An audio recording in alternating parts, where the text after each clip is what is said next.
Gamergate. Shitlords, shit ladies.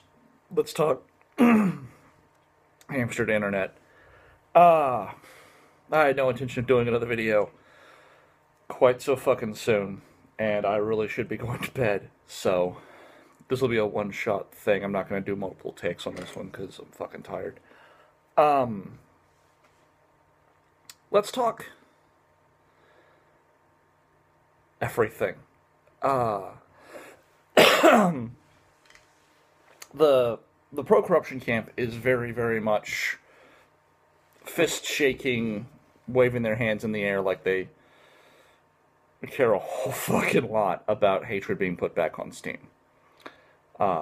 Whereas before it was, when it was taken down, it was their right as the free market to take it down. Now it's Steam has too much power, and how dare they not immediately surrender. So let's talk what's going on.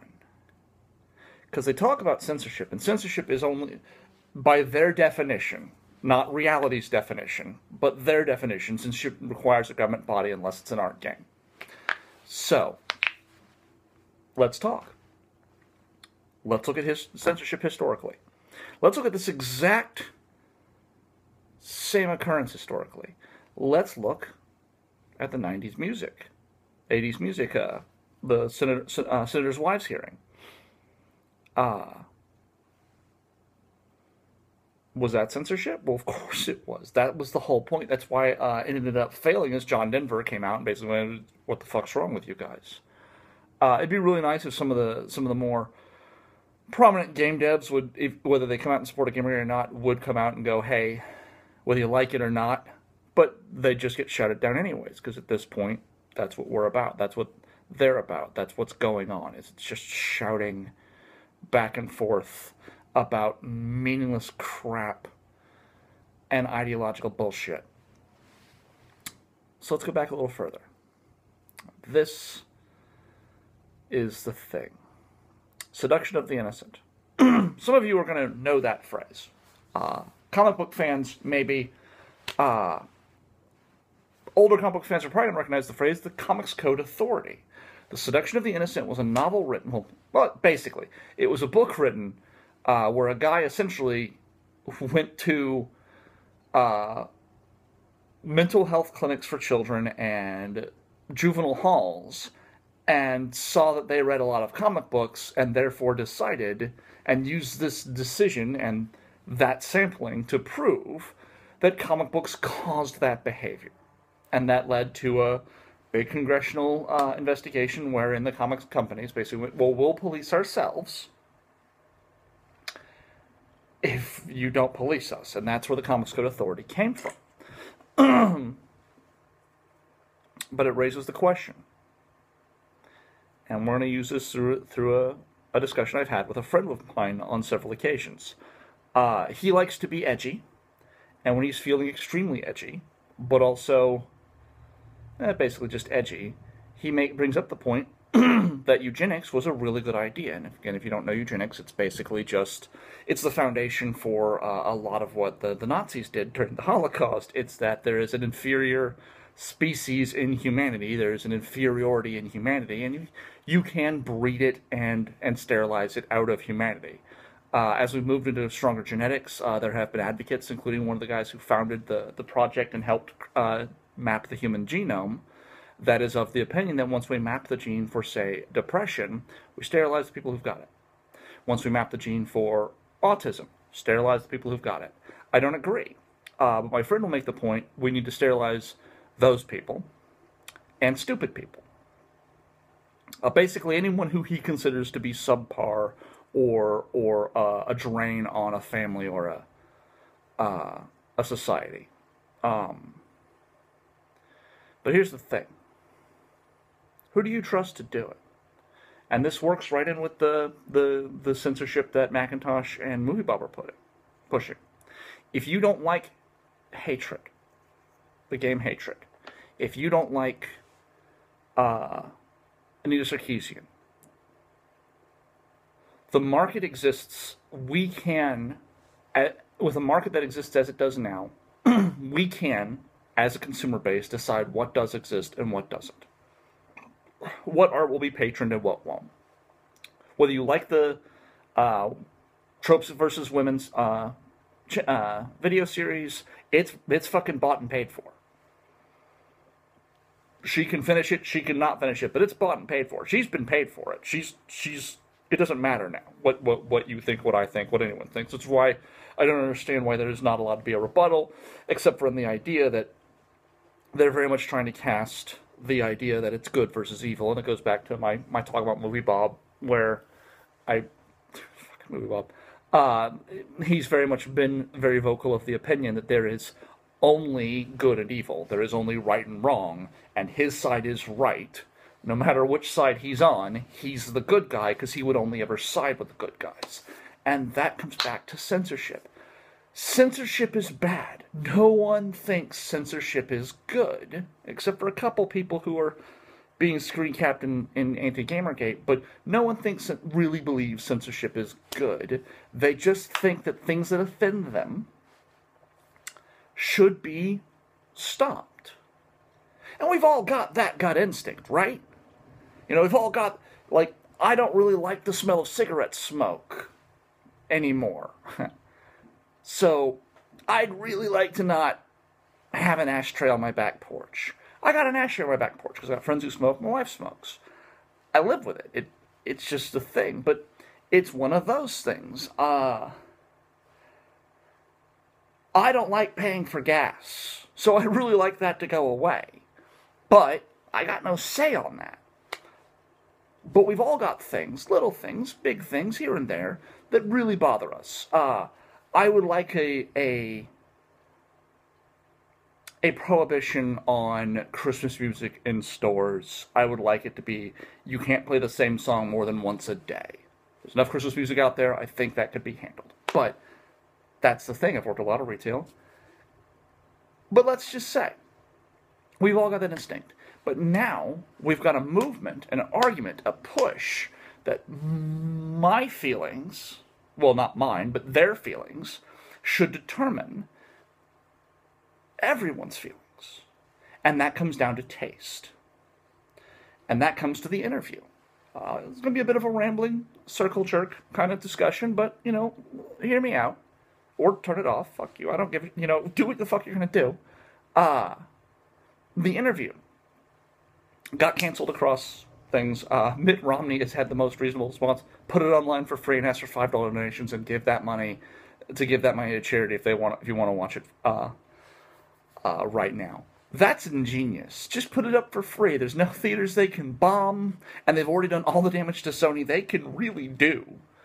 But people are like, well, that's in really bad taste. Absolutely. It is absolutely in bad taste. My wife and I were having that discussion last night. It's like, if someone came out with a fucking video, if fucking China did a movie where Chinese reporters came to America to cover the fucking election, the presidential Thanksgiving dinner, and were going to assassinate the president as part of it, and it was going to be Barack Obama, and it was going to, you know, we'd be pissed. We would be. We would be genuinely upset as a country. A lot of us wouldn't give a shit, but the people who would, and the people who wouldn't. It's how it would be. But the thing with North Korea is they can't... Small detour. North Korea has portrayed Kim Jong-un as the reincarnation of his father and grandfather, and an immortal. He is a god king in the way they're trying to portray him. A short, fat, chubby, irritable little god king. So they can't have a movie where he gets killed by Americans, because that's not how his story is supposed to end. I mean, this is a country that has declared they've landed a person on the sun, and they found a cave that proves unicorns are real. This is not a country dealing with reality, but it is in poor taste. But taste is subjective. And taste is the root of offense. If you think hentai's in bad taste, then it's going to offend you. If you don't, then it's not. And there's a gap there. There's a point where it's like, that's in bad taste, but it doesn't offend me, the interview. It's in bad taste, it doesn't offend me. But I understand that why specifically North Korea's gotten all pissy about it. But your tastes are your offense. And so when you don't like something, you move it from your life. I don't like PewDiePie. I got no problem with him as a human being, but I find his channel irritating. And what my son will do, when he finds a particularly loud scream or something he finds particularly spooky or jump scare worthy, he will skip back to play that over and over again, to the point where there are like 3 channels on YouTube. He thinks the name of that channel is Over and Over because I say stop playing that over and over. It's irritating. So I don't let him watch them unless I'm going to be in the other room or doing something like that. So it's a special treat thing that he can watch those channels, but he actually really likes Markiplier. He likes Lord Minion Wade that Markiplier plays with. So he likes some of those channels that aren't quite as scream for scream's sake. And I am getting way the fuck off topic because I'm fucking tired. But what they're arguing for, whether or not they want to call it censorship, they're not going to want to call it censorship because that makes them the bad guy. That makes them the censors. What they're arguing for is that their personal taste should dictate what exists in the market. There's an old saying, I don't know art, but I know what I like. That's what this is. They don't know art, but they know what they like. But since they're not paying for the artwork, they don't get to say whether it exists or not. So by all means, if you follow these people on Twitter and they're willing to respond to you, by all means, suggest they pool their fucking money and start their own dev company. Start their own game production company. Start their own fucking development company. Fucking get Zoe Quinn, Alex Lifshitz in on it. Get fucking Movie Bob in on it as, I guess, the fucking fat man in the group. John McIntosh, fucking Anita Sarkeesian. Get these people together. Have them hire some of these game devs who are supporting them. Fucking Devi Ever as an artist. All these other people. Get them together and make your own fucking company where you make the art and you make the games that you're trying to tell people need to exist.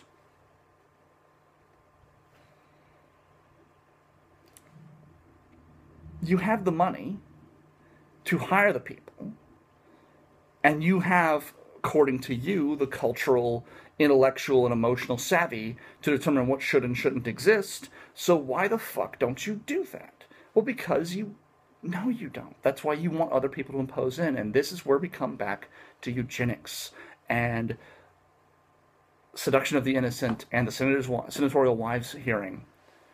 What body do you trust to enforce this?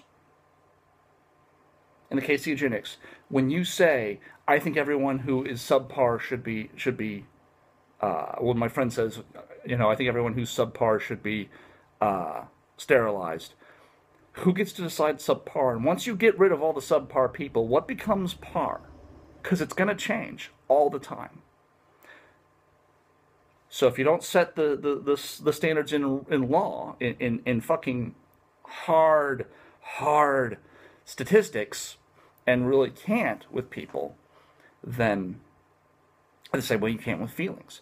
Who do you get to come in? Do we need are they arguing for an FCC for video games? Is that what they're pushing for? Because the FCC's done a really good job. But that's what they're arguing for, is that people should be penalized because someone might be offended. Because someone might be offended by content, that the people who are behind that content should be penalized. That's the FCC. That's a government body that really doesn't fucking work and doesn't have a place in a culture that has freedom of speech. So is Movie Bob, Mr. Movie Bob, arguing that the FCC is now a good thing? That we now need to apply it to video games and the internet because someone on the internet might be offended? I disagree, and I stand against that. And I think that's what most of you in Gamergate stand, most of us in Gamergate stand against, is the idea that we don't need someone else to come in and tell us someone might not like that, so none of you can ever see it. If you don't like it, don't support it. If you don't like it, let other people know why you don't like it and why you're not supporting it. This goes for Gamergate, goes for not Gamergate. If enough people don't support it, it'll fail. Now, it might come into being, it might come to exist, but it's not going to get a fucking sequel. It might not even get a second fucking run. It might fucking end up dying in the before it ever comes out, dying in early access because not enough people gave a shit. But when you hype things up as the next terrifying thing, the next horrifying thing, you know exactly what they're doing. And if you don't, let's talk it out. They're taking hatred and they're making it into the next biggest, most offensive, most horrible, most terrible thing, and the next bad thing that happens with a gun in a video game, with a gun and a young man, it's going to be hatred's fault. This is what they're setting up. They're setting up a new demon. They're setting up a new devil, and that way, if the game ends up bombing, they can go, haha, you see, you guys who wanted it, well, fuck you. And if it ends up succeeding, they can go, oh, look, gamers are all still violent misogynists. It's a chicken shit ploy. But I'll give them that they're looking at the long game. The best thing that we can do is just support the people who are good and deride the people who are bad. And never, ever let them silence us. Don't let us silence us. Don't let them silence us. But the best way we can do that is stop fucking... Those of you out there, you probably aren't seeing this, but those of you who know who I'm talking about, stop trolling for fights in Gamergate and out of Gamergate. Go to a goddamn forum. Go troll for fucking fights on 8chan. Go to 4chan and start trying to piss off people there. But like I saw a whole fucking argument the other day about what the difference between faith and dogma is, and how faith, you must have faith, for this, and you don't, everyone has faith. And it's like, this isn't, like, why are you still tagging this Gamergate? But we need to stop fighting each other. We need to have our arguments, we need to have it out, and we need at the end of it to be able to fucking clap each other on the back and just go, fuck off, you're a shitlord. It doesn't matter. But we need to stop this. Because this is the next seduction of the innocent. This is the next senatorial wives hearing. This is the next FCC. That's what they're pushing for. That's what they want. And it's got to be stopped. No censorship. No silence. Art for the sake of art. And fuck you if you don't like it. Because if you don't like it, don't fucking buy it. Don't patron it, don't review it, don't get involved with it. If these sites didn't fucking like it, don't fucking talk about it. Don't put it in your articles, don't discuss it. And that's it. That's all from me. Have a nice day. Hopefully I won't see you again until the holidays, but the way fucking things are going, probably going to see me tomorrow. Have a good day, and enjoy yourself.